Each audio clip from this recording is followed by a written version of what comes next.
Okay, we're now on air. Hello, everyone. I'm Zorro117, and this is going to be the panel up. We're going to talk about California and the future of California and see what we're going to do. I have my guests. The other guys will come in a bit. I just want to start a little bit early. We have 50 caliber Karma, Hey, I am and then here. we got Calvarez 32 PSL. I appreciate the invite, Zorro, and yeah, let's get this thing rolling. All right, cool. So, we're gonna start off it quick. We're gonna talk about certain laws and certain regulations that are gonna be passing in California in the near future or coming up soon in the next year. The first one is gonna be ammo and background checks on the ammo that we're gonna have for California. We're gonna start with 50 caliber Karma and get his stuff in the question he's gonna run first, and then we'll go through everyone in the panel after. Yeah, dude. I mean, obviously, it's a silly thing because if you're gonna stockpile ammo, you've already started, and it doesn't apply to ammo components. And I load my own, so oh, the problem with all these things is there's always gonna be a way around them.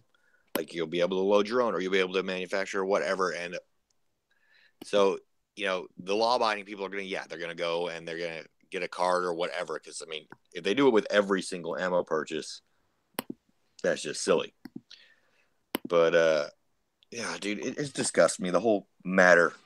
I mean, they're trying so hard to disarm by just well, let's ban this type of weapon. Oh well, if they can't feed them, then they can't use their guns. And it's just weird. Yeah, and I agree. It's kind of like they're like now pulling at straws. Like they're from went from pulling your teeth to now they want to take the whole freaking jaw. So the other question is, how do you feel about we haven't found out when they're gonna pass it or how is it gonna work, but is in the pipeline. We're talking about serializing different parts of the firearm, like barrels, magazines, and the rails. I mean the rails and stuff like that. And they're gonna do background checks on top of that. So if you want to buy a barrel for, let's say, your AR, you have to do a background check on that.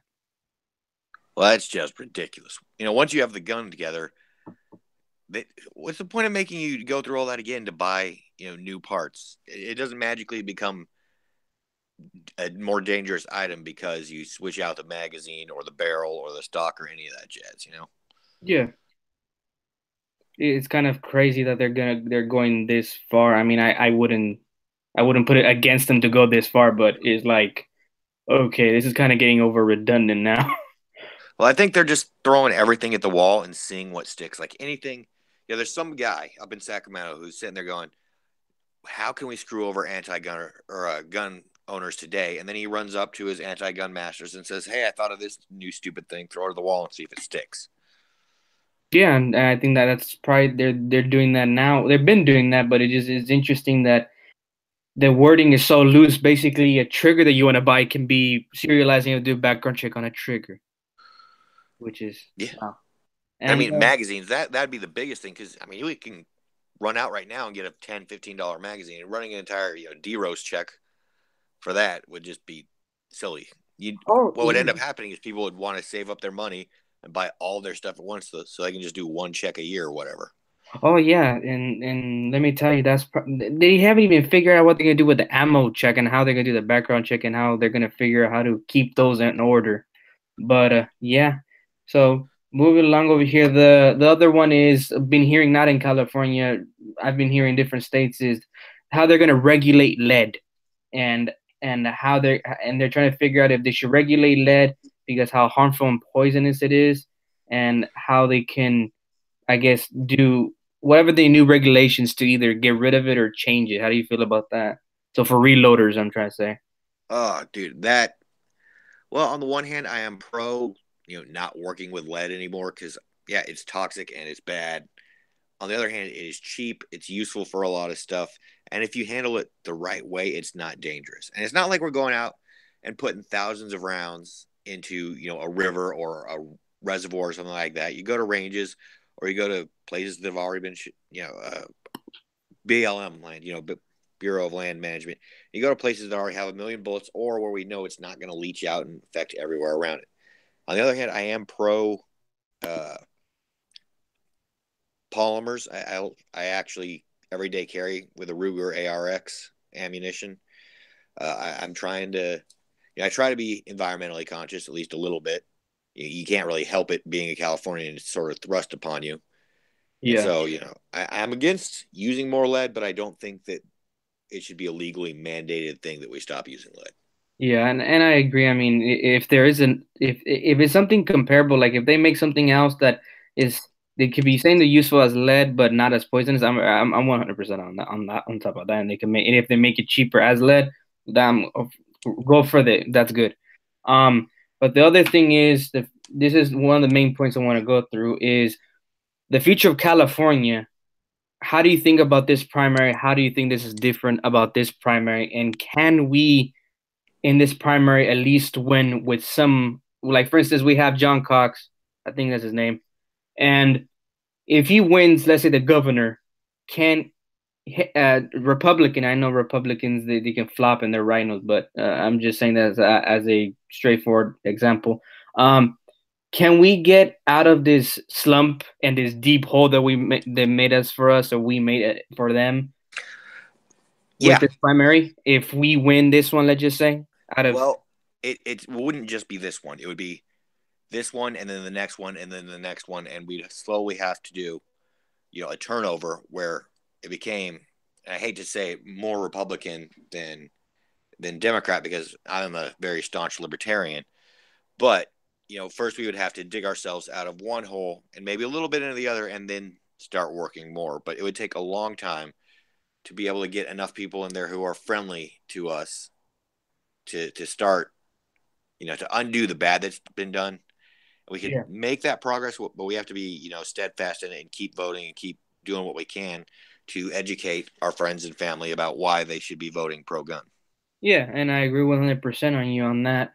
And the last question I'll have for you, because I know you have to head out soon, is basically what's happening now, and all this election was kind of weird because they kept saying it was a blue wave. We're going to get a whole bunch of Democrats, but surprisingly, we have Republicans that are winning this. Do you see now that is California? And I know you already answered it, but this part. But do you think is California technically lost, or we should just move, or we should stay and fight? That's the last one I have. We got to stay and fight because if we run away, then we're giving the fight up to them, and then suddenly California is overrun with it. And it's like a disease, all right? It spreads. Whatever people are believing, especially in California, where, a lot of people outside look to California for fashion and what's happening next, technology and all that. And you see a lot of California influencing the rest of the United States. So we have to do our best to make it into an influence that we would be proud of, and not just run away and try to hide from it for a while and wait for that bad influence to spread elsewhere. We got to do what we can to nip it here before it affects the rest of us. And I agree 100% on that. And thank you for coming on. I know it's a little bit late for a couple people that are coming on the panel. I really appreciate the people that helped me: Fidika Caliber, Karma, Cleverest, 332 PSL, Nice Strike, Travis P11, and and uh and Hosh. You guys helped me a lot. I know you have to go. Caliber Karma, thank you for coming and thank you for answering these questions. I'll probably talk to you later about the whole thing about reloading because I want to get into that myself, and Yeah, I don't know where to start. So I might talk yeah, to you dude. about that later. Anytime. Thank you. Okay, Claverish. Claverish. I love how you say the name.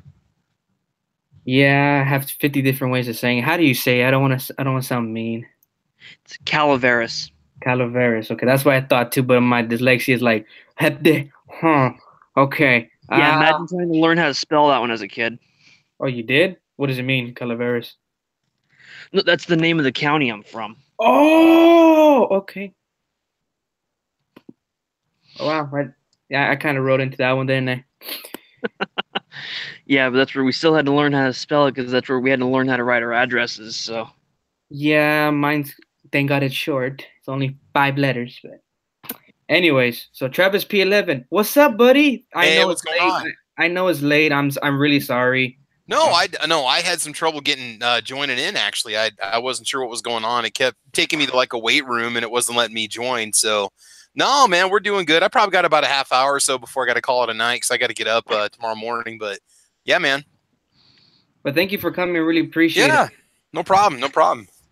So I'm gonna be running to the room. I already invited Nice Strike. Hosh is probably gonna come around like 10 because he's finishing his up. And already talked to Caliber Karma. So Cool. Calaveras, I'm gonna run through these questions throughout the whole thing. I know Travis P. is not California, but I would like to see his opinion about all of these, about basically all the ones that I say, the ones that I have on here. So, what do you think about ammo checks in California? What do you think about the ammo checks here for California, Calaveras? Well, for one, that's where I know when you're purchasing firearms here for the DROS, they have to have serial numbers. So how they're going to run a DROS on a item with no serial number, like ammo, I don't know how they're going to do it. As well as I know Karma mentioned that he didn't know they're going to do a card, like you did one per year, and then you could buy ammo.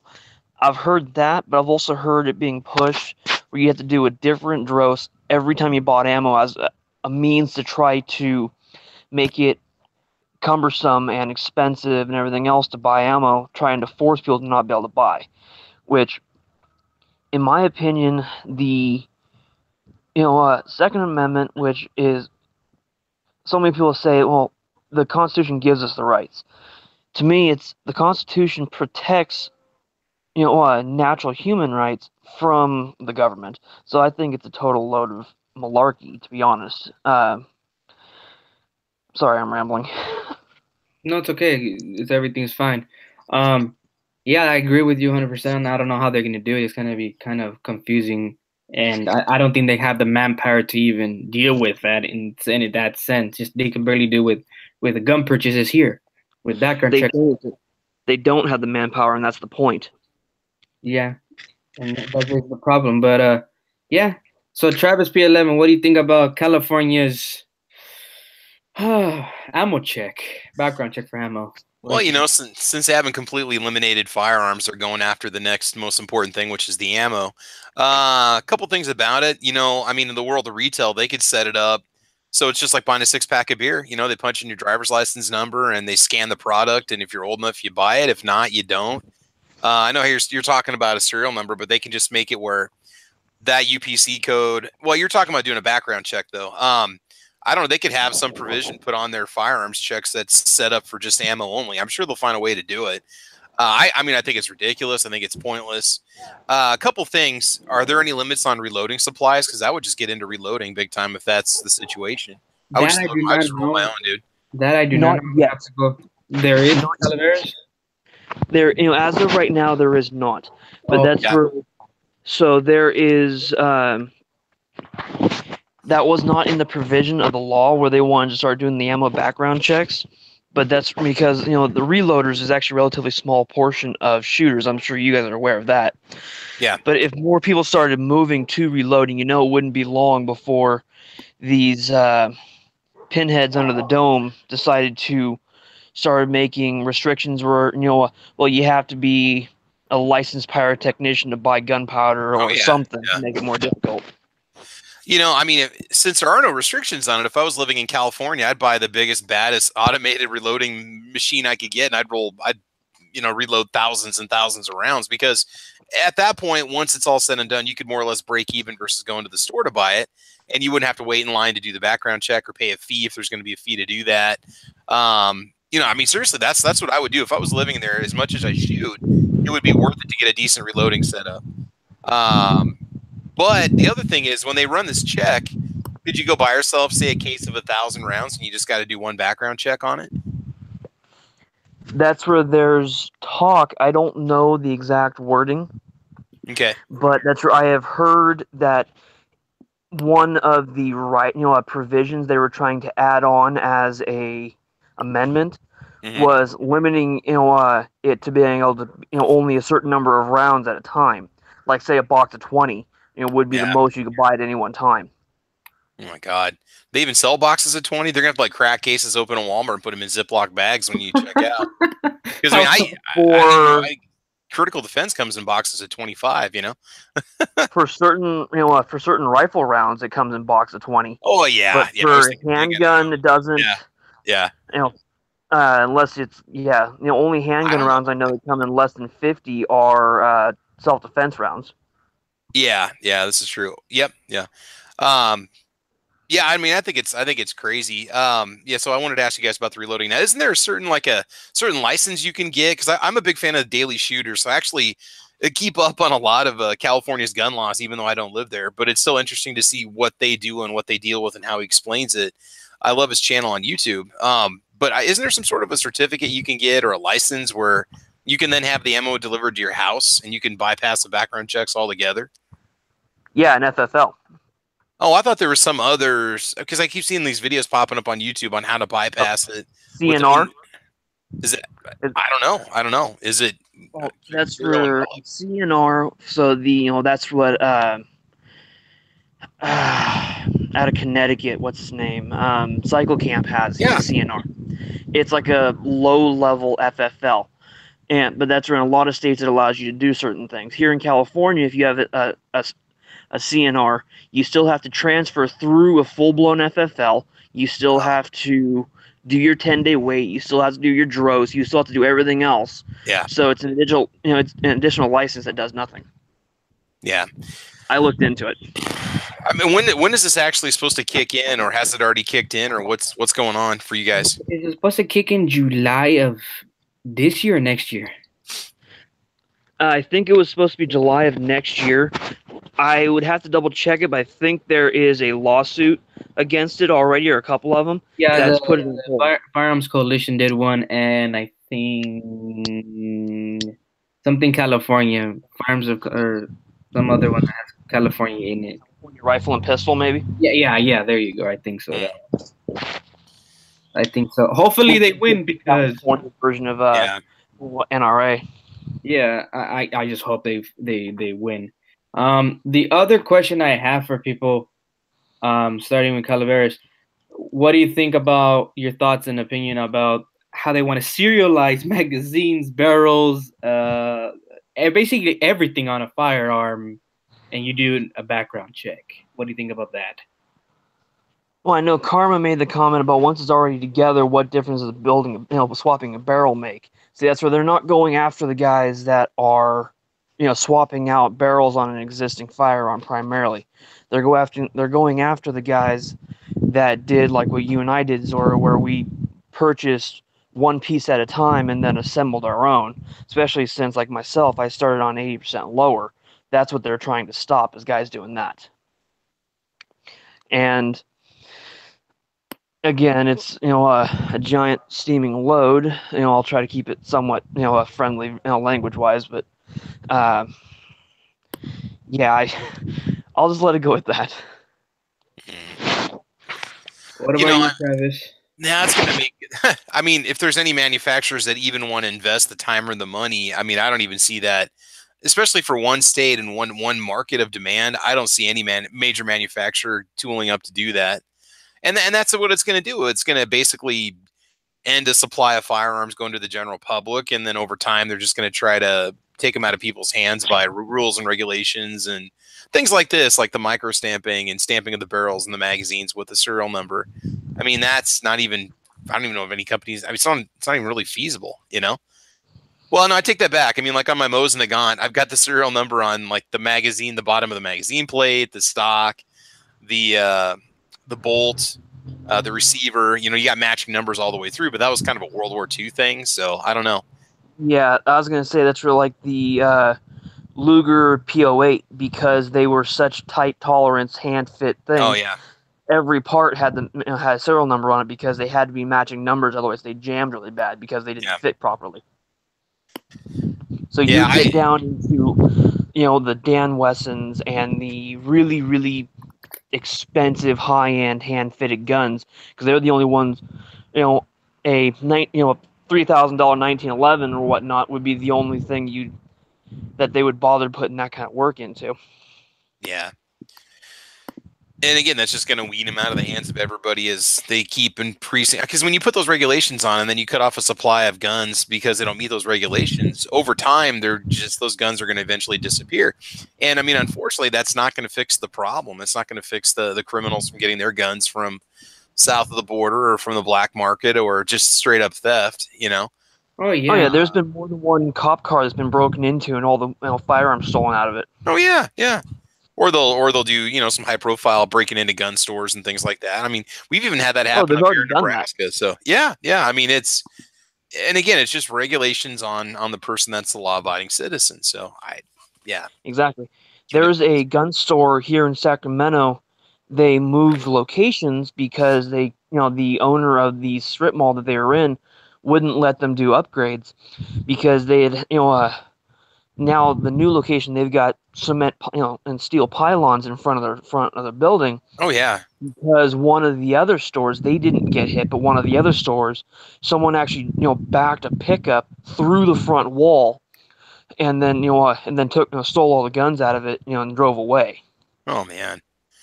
Yeah, I think I heard about that actually in the news when that happened to you guys. But Oh yeah, it was big news.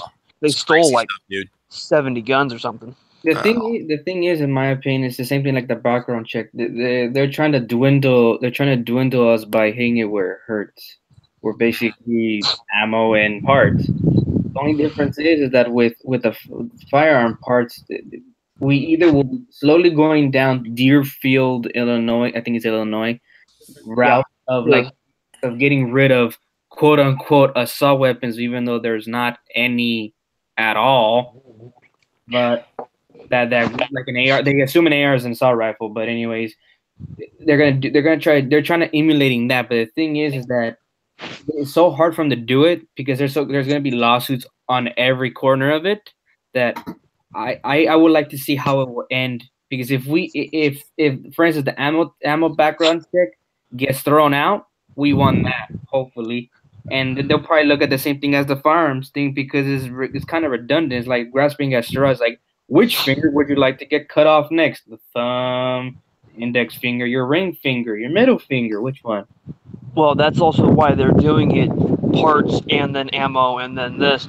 Deerfield made such an uproar because they did went out and just like Boulder, Colorado, same thing. They're trying to do just a blanket, okay, all of them right now, versus the people here in Sacramento are trying to do the death by 1,000 cuts technique. So that way, do a little bit again the next year, a little bit more the next year.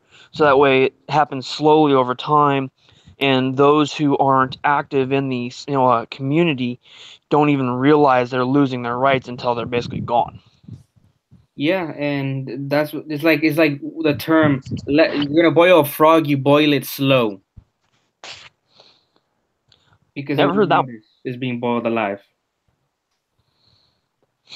The other question I have for you guys is the lead regulations. I mean, it's not. I don't know what was going on in California, but I know in some other states they want to start regulating the use of lead because of how poisonous it is to the environment and stuff like that. What do you think about that, Calaveras? Well, they've already passed and are slowly phasing in a lead for hunting ban. As I understand it, this year is the implementation of a lot of the public lands. You're no longer allowed to use lead. Next year is private lands as well, so it becomes a total ban on hunting lead. So that's where they phased it in over a series of several years. And that's when the non-lead became more and more prevalent. I personally don't have a problem with using non-lead for hunting, just as if it was a personal choice. That's why I don't like it being forced upon us. But as for the lead at the ranges and this kind of stuff, there's an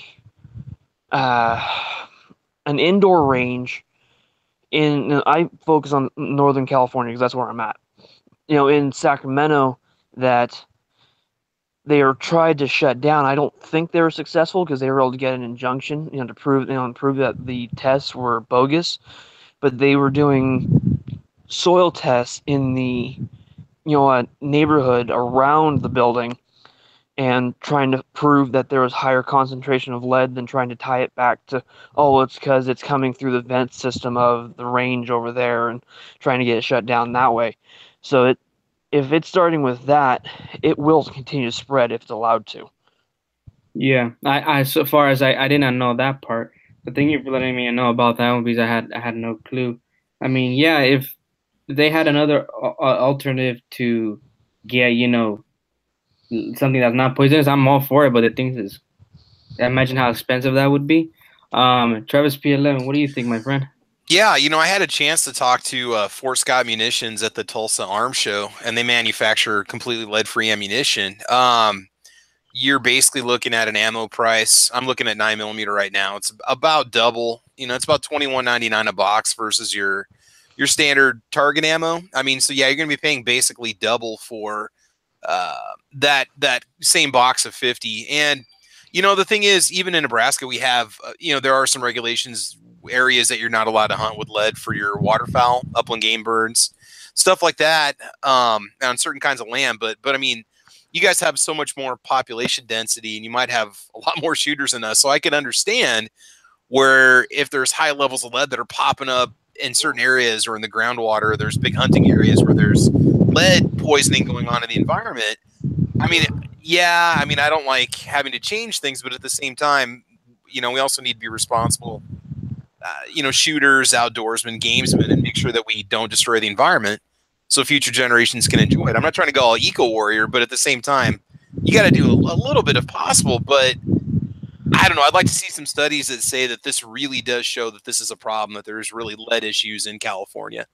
Well, that's where. Sorry, go ahead. No, that's it. I mean, I'd like to see the research that says that it's a problem, that it actually warrants this. Well, yeah, I'd like to see the research as well, but I also want to know who's funding said research. Oh yeah, definitely. So many research teams, they find exactly what the person paying the bills wants them to find, regardless of what they have to do. As for the waterfowl, I started duck hunting at 13 or 14, so you're talking mid 2000s, and it was already a law that non-lead for waterfowl. So that's where steel was the most common, but then some of the tungsten and other heavy shot and this kind of stuff has tried to enter the market, but it's just too dang expensive. Even as it is, shooting steel is probably 50 to 75% more than what the equivalent lead load would be. And the argument at that point was made not because it was leaching into the soil or causing water issues or whatnot, or in the marshy areas that we have in certain parts of the state, but oh no, it settles to the bottom and doesn't deteriorate. And then when the ducks dip to get to pull weeds up, and then they try to get gravel in their gizzard so they can process it, that they're getting lead shot in their gizzard and this kind of thing, which I have never actually seen. That's what it was claimed. I've never actually seen a study to prove that it was an issue. Yeah. Unless it's slowly breaking down into the water, and it's been happening over the last 50, 75, 100 years, and now it's starting to, it's poisoning the water, but still. Yeah, again, that's I've never seen any research to actually prove that. And I take that back, what I said about the ammo. That price that I was looking at, that's for a box of 20. So you're looking at you're looking at basically 20 rounds for $20. Yeah, you're looking at about 4 times more expensive versus what you're spending right now for the same size box.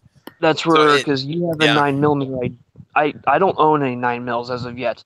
That's where, but I've heard some of the cheap target ammo you can pick up for like $10, $11 for a box of 50. For a while there, they were selling like federal aluminum case ammo for $8.97, and now the brass is $9.97. It used to be $11.97 for a box of 50. Where I live here in central Nebraska, so you could easily get, or you can go cheaper. You can get Tula ammo for, not that I'd recommend it, but you could get it for like $7.99 for a box of 50. So, and if you're just looking to burn through lots of ammo, just goofing off, it wouldn't necessarily be a bad thing. I mean, yeah, I mean, it's not. I mean, I just honestly, I just buy in bulk. I'll buy a case of 1,000 at a time, just because it saves me trips out to the store, and it could be about the same price as buying, say, the Federal for $10 a box, but I'd rather just have in bulk so I can take out 200 rounds or 300 rounds or 100 rounds at a time. Yeah. So yeah. I've done that before with heck, the summer after I graduated high school, buddy and I went out, just spent the day target practicing. We went through between the two of us, I think we went through about 800 rounds of 12 gauge, Oh my about God. 1,500 rounds of 22 long rifle, about 60 rounds of 30-30 Winchester, and about a 50 round 380 auto. That sounds about perfect for the last day of school. Yeah. I'm on the Daily Gun Show right now. Oh, sorry. Sorry about that, Night Strike. That's where we were. I think we were originally planning on starting a little later, but Karma had to bail, so we started up a little early so he could get his part in before we had to bail. I apologize. Cool. All right. Yeah. Give me a minute. Okay. All right. So, but yeah, no, with the lead-free thing, the good news is that the copper ammo that's out there. I mean, I've been reading about it quite a bit and getting into it more, and it seems to be comparable. I think it's going to do the job. And if that's For what application? What's that? Oh, for hunting. For hunting. Like, I'm thinking about like some of the more higher end hunting rounds, deer rounds. As for like your ball ammo for target shooting and stuff like that, yeah, that's going to be pretty expensive. Right. From everything I have read, because of how especially depending on how it's made, the monolithic all copper hunting rounds, especially copper being so much less dense than a lead. Say with a 30 caliber round, as an example, 150 grain is going to be similar length and bearing surface as like a 168 or so. So that way, and you actually get a almost equivalent to a 168 penetration into the animal running a 150 slug. So you actually can bump your weight down slightly by, I think it was 15 or 20% or something like that. Mm-hmm. When you went to the non-lead, and it would still punch above its weight. So that way, if you used to hunt with 150 grain on a deer, you could hunt with a 130, and you could hunt with a 150 on an elk rather than a 165 or something. Sure. But I've heard that. I've never actually tested it, to be 100% honest with you, but that's what I've been hearing. Okay. Oh yeah, it's got a whole different kind of ballistics to it. It's really interesting to learn about because to me it's just something that's so new. I didn't even really pay attention to it until just recently. But cool. Yeah, I've been looking into this since probably 2011, 2012 when they first started talking about it, because being in the area where I'm at, that was one of the hot button topics up here. So anytime you went to a gun show, there was always, always somebody there that was pushing the non-lead stuff. Oh yeah. I mean, I would like to see the non-lead stuff and how much it would cost here in California. We got some new guys in. We got some people in here. We got Too High and Giz or Gary. How you guys doing? Hey, doing good here. Thanks for the invite. No problem. Doing very well. Thank you for the invite. Yeah, no worries. We're gonna run through the rest of this, and then whoever came in right now, we'll get them to answer the other questions. So the last couple things are primaries. Our primaries, and how is the foreseeable future for the primaries? How do we look at the primaries right now? If we go on the road that we have right now, seeing that it's being split between Republican and Democrat, can we get out of the deep slump that we're in? What do you think, Calaveras? It's possible? Can we make California great again? Well, it's like Karma was saying, it's not going to be a 1 or even 2 election thing. It took us a couple decades to get into it. It's going to take us at least as long to get out of it. Yeah. That's where. It's like a turning point, basically. What I'm trying to say. Yeah, is it possible? Yes. Is it likely? We'll see. I'm not going to try to say right now whether it's going to happen or not, but I'm definitely up for staying and fighting. I know we've already seen, some of the other states, Minnesota and one of the Carolinas, I can't remember which one, and that's been trying to implement California-style laws. That's where, it's been there's been pushing it so hard here, other states are feeling emboldened. So that's where we need to try to rein them in here to the best we can, so that way the other states stay scared. As for the governor candidates, I don't know how much the panel knows about the various people we have or how our system works, but our primaries here, we have, they changed it a couple years ago because it used to be the top, vote getter from each category, from each, each party, but then they changed it through, I think it was through the proposition system. It's top 2 right now, right? Yeah, now it's just top 2 total. So that's where it used to be top from each party, but it's not anymore. That's why we've had, in the past where we'll have 2 Democrats running against each other in the, in the, final go. That's where this time we have John Cox, who's running as a Republican, which I don't know too much about him. Wasn't the guy I supported, but I was trying to get Travis Allen because he's more of a 2A guy. Yeah. But then we have Gavin Newsom, who, former mayor of San Francisco, has been a big proponent of ban anything gun related. He helped force the last of the gun stops out of San Francisco, and has made noise in the past about not only wanting to disarm the public, but wanting to disarm law enforcement as well as disarm, even the military bases that are in California. Oh, dang. That far? Yes. Woo! Oh, my God. Dang.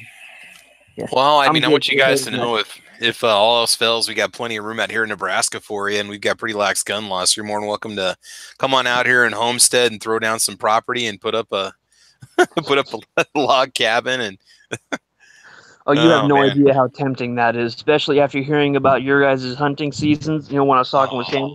You want to go to Halfers, Calaveras? It's kind of funny, me being a high school teacher, we have kids that come to our town because we've got a beef packing plant in town. So we have people that move from all over. And we have a lot of families that move from Chicago, Dallas, LA, Las Vegas. It's getting too expensive to live in some of these big cities. And, we got a low cost of living and, relatively safe place to live. I mean, it's not bad if you can handle the weather, which is pretty exciting. It's definitely worth it. So. Yeah. Oh, talking about expensive to live, that's where I live on the outskirts of Sacramento in what's considered to be more of a lower income rural area, not quite rural, but on the out, kind of a suburb. Yeah. $1,500 a month for a 1,000 square foot 3-bedroom house is what I'm currently doing. And that's, God, man. And that is, half of what it would be to live closer to town. Whew. That's insane. Dang. I don't understand how people can afford to live out there if you don't have a lot of money. You'd have to have roommates. You'd have to be working like 3 jobs. I don't get how you can get by on that. I mean, that's just nuts, man. That's like, Typically, the college students over here, they always have they would do halfers in one dorm, not dorm, but like a rental room, I guess. Yeah. It's a 2-bedroom. They will put 3 of their best friends and go halfers on it.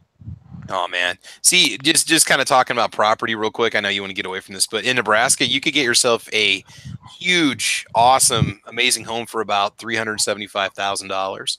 I'm talking like 4 or 5 bedrooms, 3-car garage, probably a pool, basketball court out front. I mean, I'm not kidding. You can, 1,500. I mean, sold. I'm leaving. Bye, guys. I'm not living in California. Peace.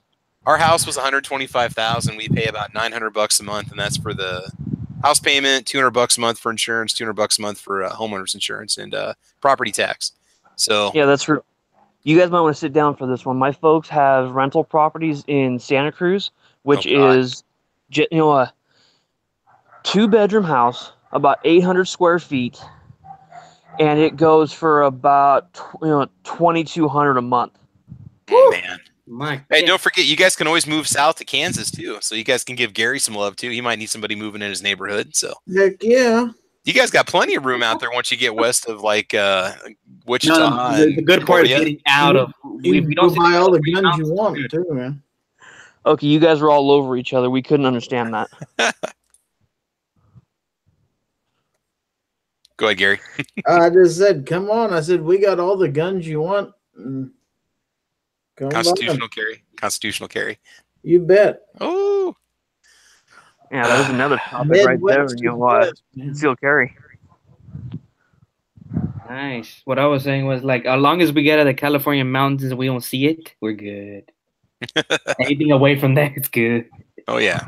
But what do you think, Travis, about the prime? Or I know you haven't looked at the primaries. No, I watched the video on the Travis guy. I mean, it wasn't just because we share the same first name, but I mean that's a good start. But man, I mean, having Hollywood and Silicon Valley and just what has spawned from that, what kind of movement has spawned from that that's not helping our cause as Pro 2A people, you guys have got a massive, massive uphill battle. I mean, I'm not saying give up, but it's almost like it's so saturated. I mean, look at New York City.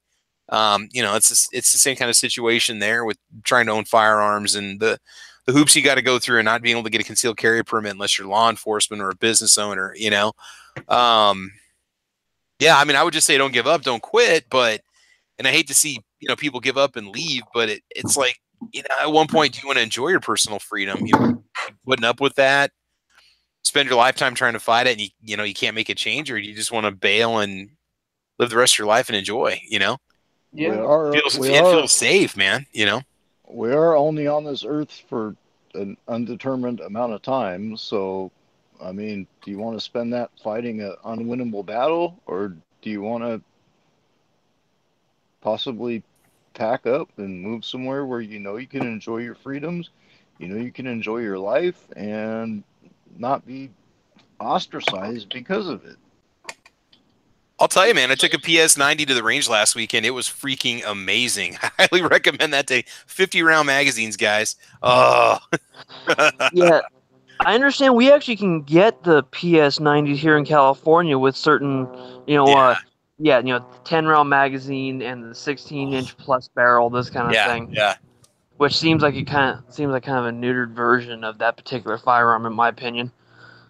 Everything in California is neutered. Hopefully, you guys aren't. No. Not even if they try. All right, there you go. Not even if they try. Run away! Run away from the Clippers! Run away! Yeah, there you go. Okay. Oh man, yo, Gizzard Gary, what do you think about the way you see California in their primaries? What do you think about that? You think it's a uphill battle, or how you look at it? I don't know enough about it, to be honest. I mean, we don't get a whole lot of news about that stuff out here. So, okay, let me rephrase it. Do you think California can come up from the bottom up? it's going to take a long time if they do. It's not anything that's going to be instantaneous. Oh yeah, I know. Yeah.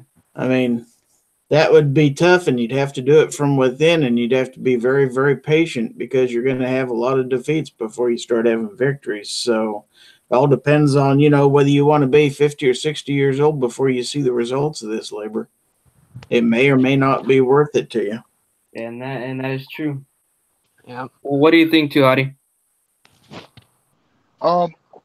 Please throw the question at me again.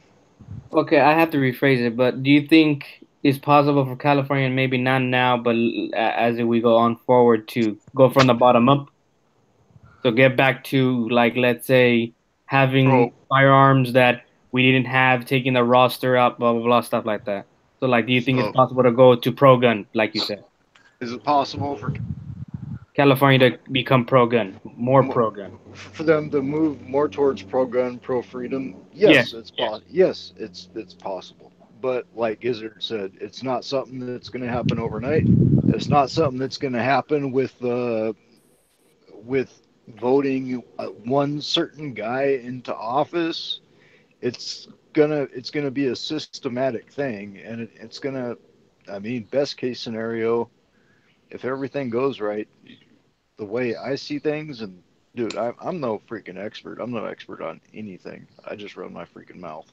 But you're looking at a decade. I mean, best case scenario. Yeah, no, I understand it's gonna take a while. I'm gonna run the questions we went through with Travis. But before we change topics, I want to mention one thing with the primary, or right around the time of it. Talking about the California and can it change?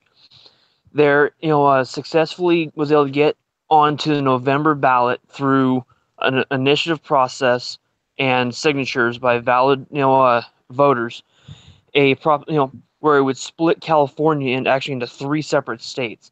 So the coast from like Santa Barbara down through LA, a Southern California kind of inland and Northern California kind of inland, which the lines that they drew would actually hurt not just us, but it would hurt Nebraska, it would hurt Kansas, this kind of stuff, because the way it was drawn, it's still going to be stacked heavily to the antis, It's and like then it would then give.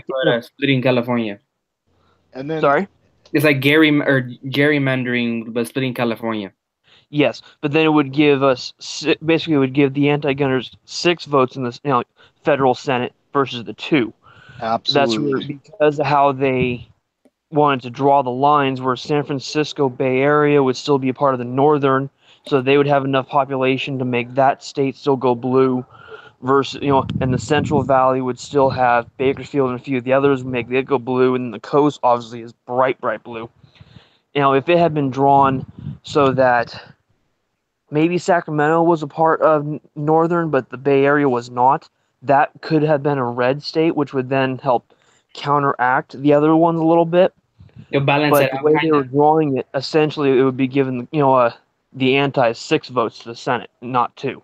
So Which is not a good thing. And I hear people who are not from California, who are gun guys, who are talking about this, and is like, heck yeah, split them up. Let's make them 3 different states, and then at least we might have 2 out of the 3 that support the Second Amendment. But if what you're not saying, with the current line. no, and that's what I was just getting ready to say. And you're in California, so you know the way that they're drawing these lines, and they're drawing their battle lines, and if they do move forward with this dividing California into 3 states, it's going to be 3 more or 2 more Californias. Exactly. Yeah. And all it's going to do is like you said, it's going to add more seats to the Senate.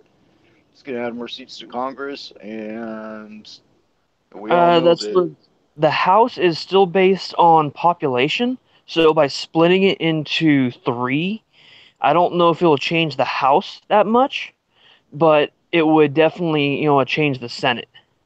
Okay. But okay, so I just wanted to mention that since we were talking about election and voting, you wanted to go back. Thank you for bringing it up. Thank you for bringing everybody it up. else. I really appreciate it. So for the people that just came in right now, I'm gonna run the 2 questions through you guys, and then we're gonna go on to a not California less topic, I should say. But okay, starting with Gary, what do you think about the background checks on ammo? I think that's crazy, personally. Yeah, if any of you guys, sorry, just because I don't know how much some of these topics you guys are going to be familiar with, being from out of the states. If you if you need more explanation as to what we mean by the questions, go ahead and ask. Yeah, that one I have heard stuff about, that they were going to do that. I just can't imagine. I mean, to buy ammo, that sounds like to me it's going to make ammo extremely expensive, because what it's going to cost to do all those background checks and everything. And how much more is it going to back up the NICS system?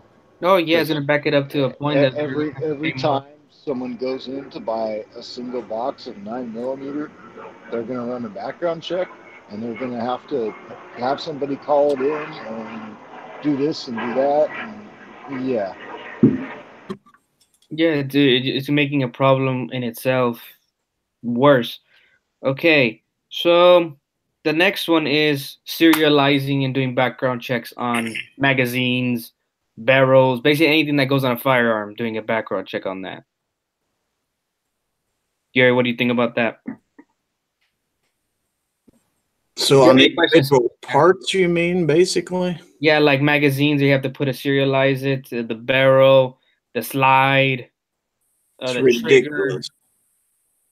That's ridiculous. Yep. That's just going to make it impossible to buy individual parts or anything else. It's just going to force people out on the black market. What it's going to do, or force them to leave. Yeah, one of the two. Yeah. What do you think, Tuati?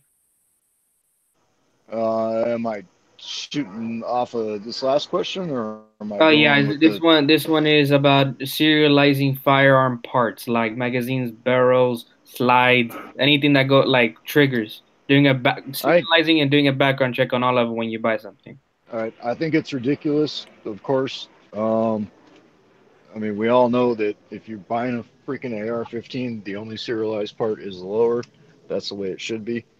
I mean, it doesn't matter about what parts you put into that thing. So if you're gonna freaking serialize every trigger mechanism, spring, detent, um, buffer tube, buttstock. I mean, I could just freaking go on and on and on. Who and what government agency has the resources to keep such a freaking database? And then once again, I mean, we're talking about how much further it's going to back up the federal 4473 system. It's probably gonna back it up to all time not getting to anything. Basically, like no one getting the work done, or that's the point, I guess. Well, yeah, they're going to have 10 people running 4473s working for the government, and they have a million coming in at a time, or a million per hour, or whatever it may be. Yep. It's just it's ridiculous. It's just such an asinine idea, if you ask me, and I don't think I don't think I can say it any stronger than that. Fortunately, the left is just not rational sometimes. You know, they're thinking with their emotions and not a good reality check, which is what they need. Yeah, they do need a reality check, and they need to get out of their high castle. Yeah. Unfortunately, I think not just that. The problem is the people at the top have the brains and they are thinking logically, and that's why they know. Oh yeah. The system doesn't have the manpower or anything else to run this, and they're intentionally wanting to do that to bog the system down to basically, Travis P11 the system, like what you did to God, what was that little website that you crashed? I didn't do that. It just happened to go bankrupt shortly after I uploaded my entire catalog. So I know, I'll take the credit for it. I mean, it's part of my reputation. So. I just have a very quick thing to add. I mean, if these people are going to put in such asinine restrictions, then we need to hold them accountable when there's not a system in place that can handle just the mass of paperwork, the mass of computer files, the mass of computer memory, and the mass of people that it's going to take to process all this stuff. 100% agree. I mean, the question is, how are we going to do that? We don't let them do it in the first place, because anybody who's rational already knows that they cannot freaking handle it. Ding, ding, ding. We got a winner. All right, guys. So we're going to move them from the topic of California to what would you guys recommend for anyone who's starting to reload? Like reloading, putting basically doing reloading dies, the bend, the press. Would you guys recommend how to start first? Okay, I'm gonna throw a shameless plug out here, and it's just because I think it's full of good information. I have 3 episodes of Caliber Corner that I actually put over on GunTube and took off of YouTube. that are all about reloading. We covered it in 3 episodes, and there I think reloading is in the title.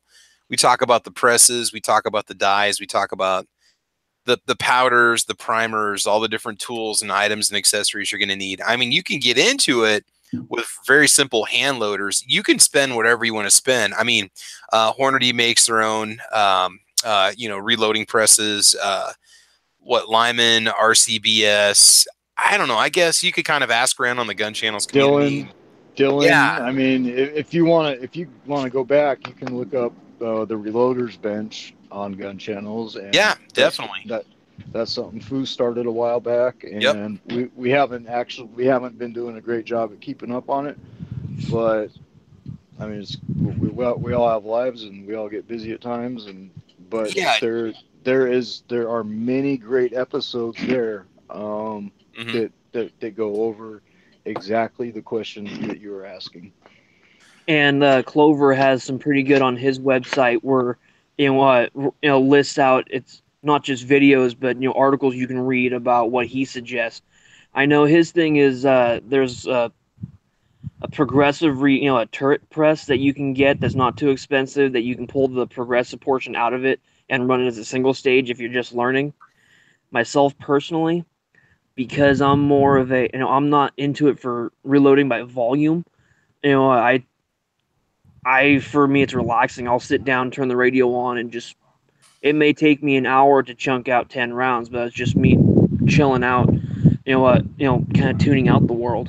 So I personally own a RCBS single stage rock chucker, and that's probably the only one I'll ever own, because I know the people who reload and they competition shoot and this kind of thing, they're looking to produce as many rounds as fast as they possibly can, because they're going to be burning through 1,000 of them in a weekend.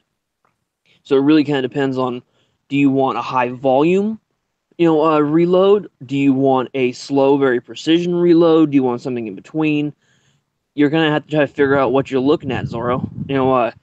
And maybe starting out, like what Travis said, with the little hand, the hand one where it has the, I've never seen them personally, but I've seen pictures of them. I think there's like a polymer mallet of some sort you use and this kind of thing. That's going to be very, very slow, but it will at least get you your foot in the door, so you can kind of start to learn, and then you can start to decide, do you want to do a precision reload or do you want to do a volume? Okay. That's great. I want to get into that. I want to see what I can do with that, because I like to learn new things. I like to put stuff together. I like to see what you need to put into your firearms and rounds and stuff. I was curious of how they make them and how they work. Go to wherever, go to local bookstore, go to Amazon, whatever. Pick up a copy of the Lyman Reloading Manual. There's like 2 or 3 of them that you should get. Lyman makes a great one, and it explains everything in very simple terms about what all the different items are that you could, purchase and use. Granted, they kind of push their own presses in these books, and that's fine because they're the ones writing it. But they explain all the different items that it's going to take to get into, or how little it actually takes to get into it. You have specific chapters dedicated to all these different calibers. I can't remember what the other one is. There's the Lyman, and then there's another one. I'm actually reading it up at school, but I can't off the top of my head. I'm not drawing a blank, but I've always been a fan of the Reloader 11. The Lee Modern Reloading. Yeah, the Lee manual is awesome for like $16. That's a lot of. That's a fun one to read. Just for starting out. And then Hornady, go ahead. As well. I apologize. Hornady as well, I believe, makes one. Yeah. Yeah, a lot of people do. That's right. If you're starting out, like I was saying, with just the simple, hand die, one book at a time might be fine. But if you're going to start getting into reloading very heavily, something I was always told is you can pick up a couple different brands of reloading manuals, because some of them will be, the data will be more conservative, other ones will be a little, less conservative, this kind of thing. And then you can pull up for a given calibers, given bullet weight, you can kind of compare recipes. And like, okay, well, for Hodgins, whatever, this one's saying I can use 30 grains of powder, this one over here is saying only use 27, whatnot. And you can kind of start figuring out, a little bit what you want. And that's where my thing is, never load, this is my suggestion personally, never load to the max powder charge that's listed in the books. load it a little under, because that's where the the first book I learned to reload out of was a buddy's. I want to say it was a Hornady, and that's where it would have like 5 different, for most rounds at least, it would have like 5 different, charge weights you can go, and that's where we would use like number 4. So that way it was never the hottest, but it would still give you plenty of punch, and Mhm. that way it didn't stress grass too badly and this kind of thing. Yep. And I kind of want to pick up off of what you said. If you're looking at a recipe from a book, from a website, from anywhere, do your due diligence and cross reference it. I mean, look that up on a different source, look that up in a different book, and see, just make sure that you're in the safe zone. Just make sure that you're not pushing pressures too much, and you're not doing anything that's unsafe. Yeah. I mean, there's so many forums out there that guys are putting together, their special hand loads, and yes, they might be perfect, they might be great for these guys' rifles, but it doesn't mean they're safe for everybody and for every rifle that someone's gonna try to put a load together for that's chambered in that same cartridge. Yeah, like a Um, Remington 700, maybe I'll take a different pressure than the Remington 770 or a Winchester 70 or the Rugers or whatnot. So you definitely, got to be careful, because last thing you want to do is have a bomb go off in your face. Yeah, and lose your hands. I mean, it's Oh it's yeah. it's not it's not rocket science, but I mean, we are playing with fire here, so we gotta do. I mean, anybody who's smart, we have to do our due diligence and make sure that what we're doing is safe, is within the bounds of what we should be doing, that what we're firing it through is capable of handling it. And you mentioned Ruger a minute ago. From my knowledge, most Rugers are built like tanks, but I also know GunChannels member who's blown up a Ruger revolver, and that's nothing on the revolver's part from what I know. I think it was a lax or just a mistake in his reloading, and he double charged it. Yeah. Yep. And I mean, these things happen. So when we're doing stuff like this, I mean, in essence, we are playing with fire. And when you play with fire, you got to be careful. You got to know what you're doing, or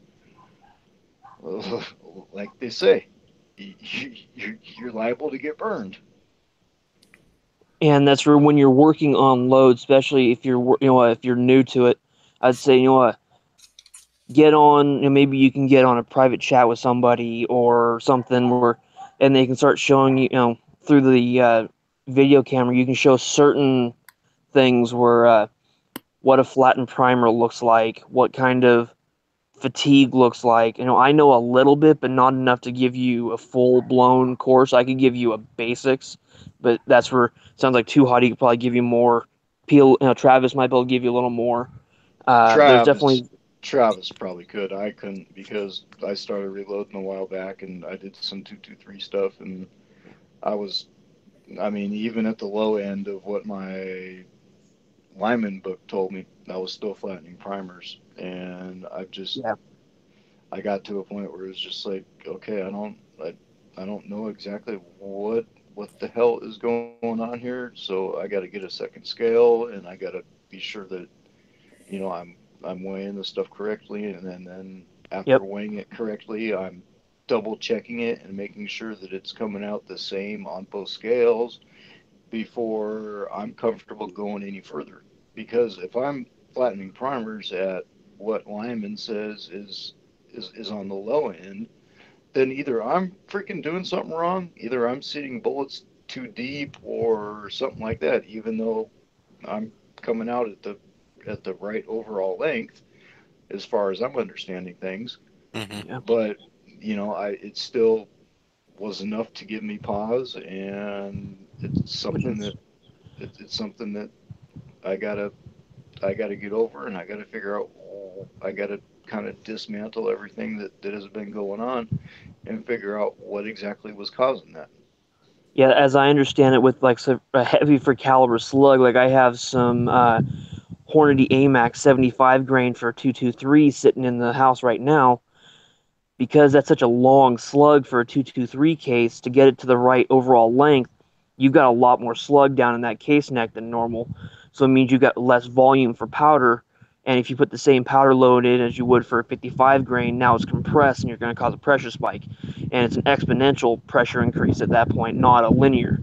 So you can go, a 1 grain increase might be the difference between, safe and not. So definitely get onto it with people who know more than what we do and start picking people's brains. And you might be surprised. That's where I know, like Zorro, when I've talked to you before, you said there's some local gun shops and this kind of stuff around your area.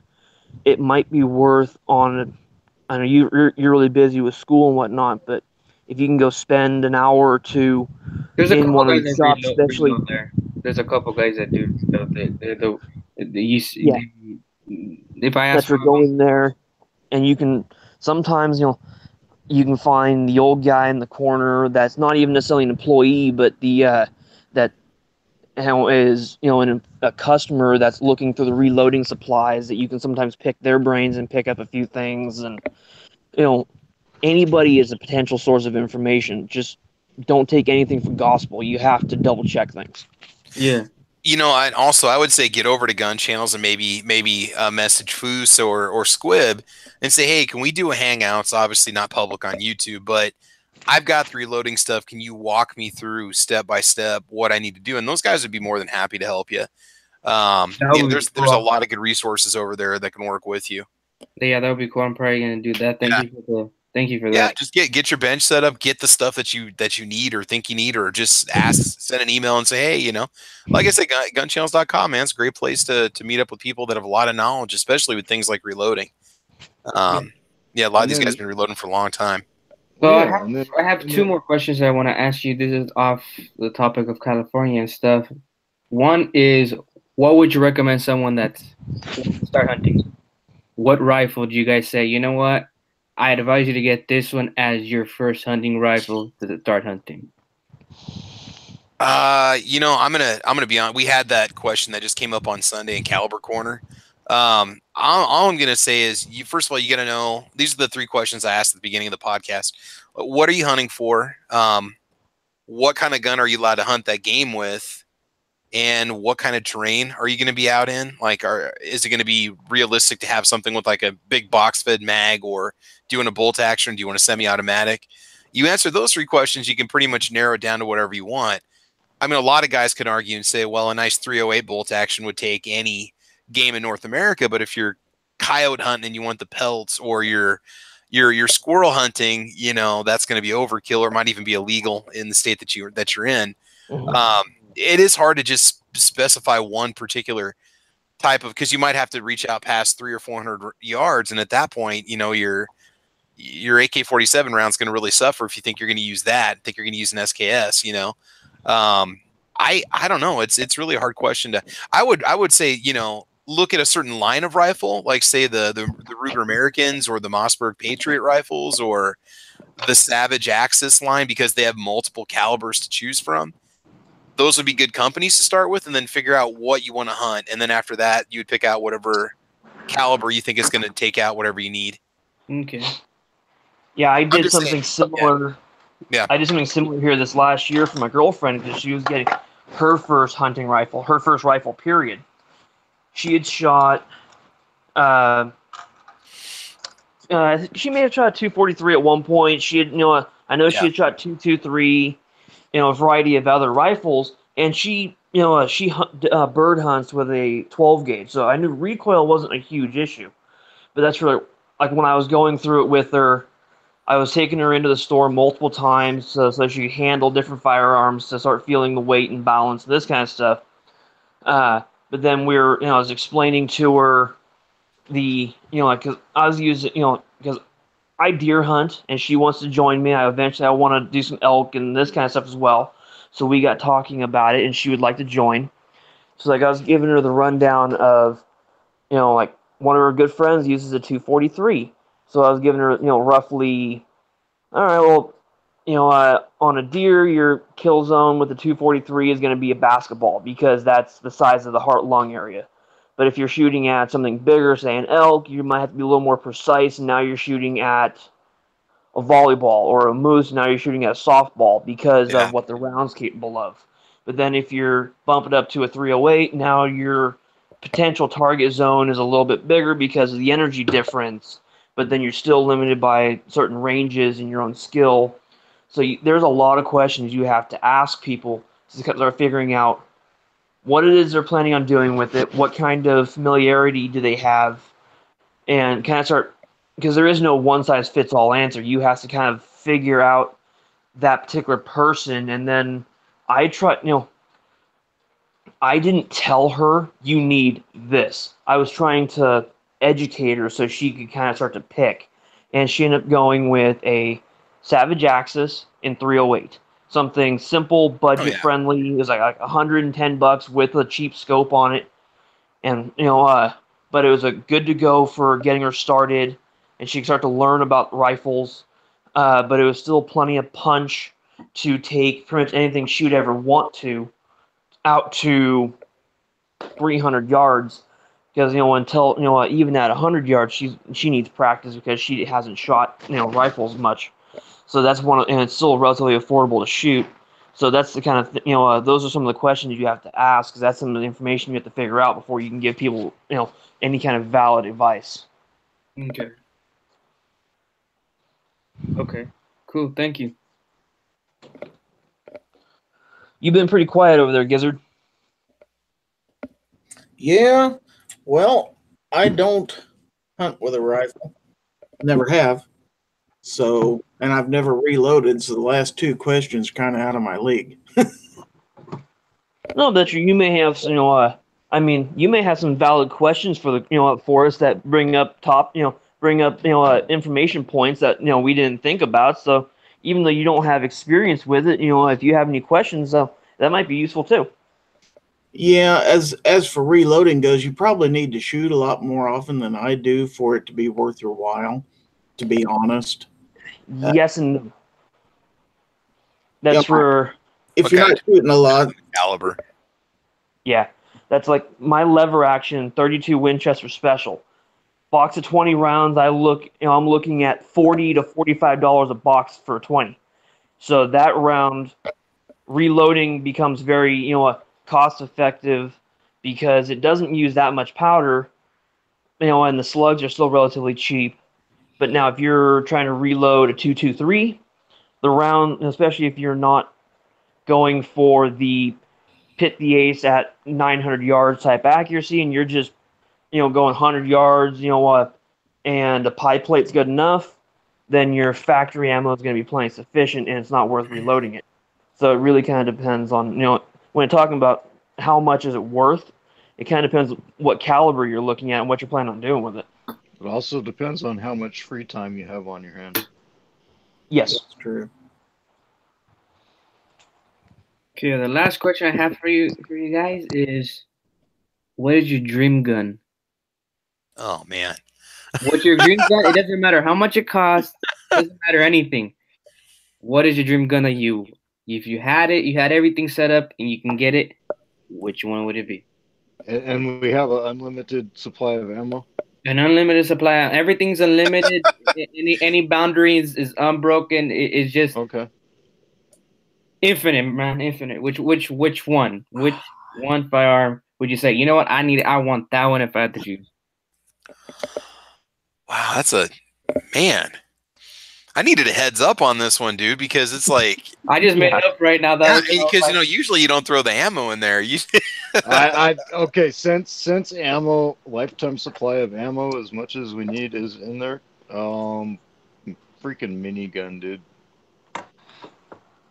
I don't care. I don't care if it's one of these new fangled small backpack carryable 5.56 ones, or if it's a freaking mounted on a Jeep that I go buy, because if I have a minigun, if I'm able to afford a lifetime supply of ammo, then I'm able to go buy a Jeep or a Humvee or armored personnel carrier or something. So yeah, Basically, this question was to basically have fun at this, the last question and just have fun, kind of like, like, or if you had all this and nothing didn't matter, you just had to choose a fire, which our fire you would choose. I just want Yep. to be fun and cool at the end. Well, Just for this. you got my answer, man. Okay, cool. Travis, what do you think? Okay, after shooting the PS90 at the range this weekend, I would love to have the full auto P90, 50 round mags, full auto, no like very very little recoil and just insanely accurate. Dude, that thing would just be so much fun. And at 50 cents a round, I really couldn't afford to shoot it on a regular basis unless I had an infinite supply of ammo with 50 round mags. So I got to go P90 full auto. Nice. I'm just in love with this thing, and it's sad because I don't have $1,500 sitting around to go buy a PS90. You know. Yeah. But if you ever get a chance to shoot one, man, they're fun. I mean, you can argue and say the round, and isn't going to do what you want it to past a certain distance, but that's not what its purpose is. But when you actually shoot one, it's like, man, I'm sitting here thinking home defense, SBR one, put a suppressor on it. Oh, God, it has amazing. A badass seal of approval. Yeah, it's just and just talk about easy to take apart and clean too. I mean, it's unbelievably simple to take apart. Nice. Yeah. Anyway, that's it for me, man. That's what I think. Cool. What about you, Gary? Well, my answer is probably going to be different than everybody else because I'm probably the only one of you that doesn't own an AR. And although I know they can be had fairly inexpensively, I guess if I had my pick of anything, let's go ahead and go with a full auto AR style rifle with the unlimited supply of ammo and everything. Hell yeah! Nice.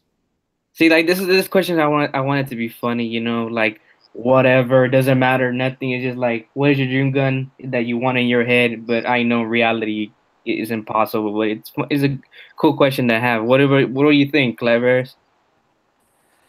Gal 8. Gal 8. It's the Gatling gun that's built into the A10 Thunderbolt, also known as the Warthog. Oh yeah.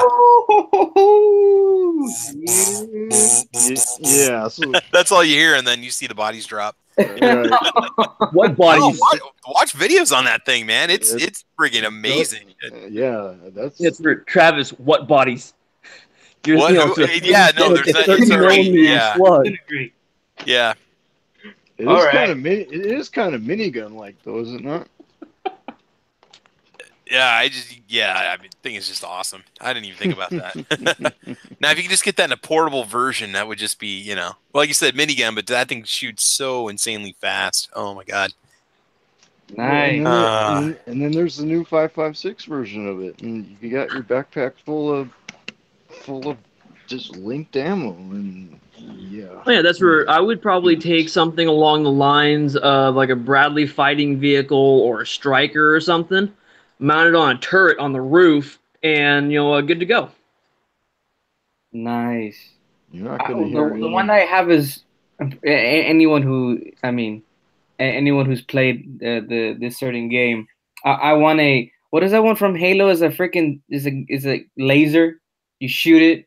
A Spartan laser? Yes. Yes. Hell yeah. Awesome. That's the one I want really badly. Well, let's pick something from Bud's Guns, though. What would you go with? Okay. You guys gonna think this is funny, but I really want the M1 Garand. Oh yeah, there you go. But I want that's not funny. That's awesome. But I want one from World War II though, from that time. Not the newer ones or anything, but the old. Dude, call the pawn shop that's the guy that hooks me up with my guns for my channel. He's got one hanging on the wall. Oh. Yeah, give him a holler, man. Give you a good deal on one. Tell him I told you to give him a good price. So there you go. I need to California because I'm not savvy in California gun laws though. If that doesn't I've held one. If that doesn't work out, join the CMP because 88,000 of them just came into the country. Yep. Nice. Okay, everyone. So we're gonna close on this panel. Anyone who wants to plug away. Anyone wants us to ask to subscribe anything, go for it. Anyone go. Free for all. I just want to say thanks for the invite. Appreciate it. Calver's 32 special. I'm on, a YouTube, a huge tube, a gun streamer and GunTube. So that's for as well as I've just decided to throw my stuff up pretty much everywhere I can get it. I appreciate the invite, and everyone check out GunChannels.com. Nice. Travis B11, what about you, buddy? Yeah, just check out my channel on YouTube. Check me out over on GunChannels.com, Caliber Corner. Yeah, I'm on YouTube and GunStreamer and GunTube.org. It's the one that Night Strike is running. Everybody here on the panel, guys, if you're listening, check out their channels. They might have some content for you. Do subscribe to them. Otherwise, man, I appreciate the invite. Thank you. No worries, my friend. Thank you for Cool. coming. Yep. What about you two, Hottie?